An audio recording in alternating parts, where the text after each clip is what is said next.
ரிஷபம் ராசிக்காரர்களுக்கு இந்த மாதம் சாதகமாக இருக்கும்.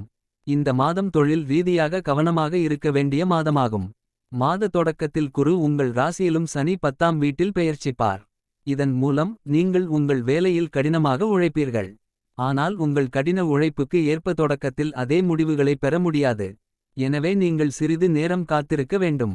5ஆம் வீட்டில் சுக்கிரன் மற்றும் ராகுவின் தாக்கம் மற்றும் 5ஆம் வீட்டில் கேது பகவான் இருப்பதால் நீங்கள் படிப்பில் கவனம் செலுத்த மாட்டீர்கள் அல்லது தேவைக்கு அதிகமாக கவனம் செலுத்துவீர்கள்.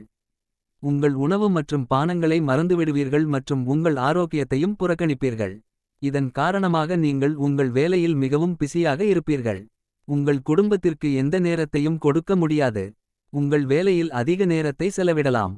5ஆம் வீட்டில் கேது பகவான் இருப்பதால் உங்கள் காதல் உறவில் துரோகம் செய்யும் சூழ்நிலையை நீங்கள் சந்திக்க நேரிடலாம் அல்லது உங்கள் காதலி உங்களிடமிருந்து எதையாவது மறைக்கிறார் அல்லது உங்களை விட்டு விலகிச் செல்கிறார்.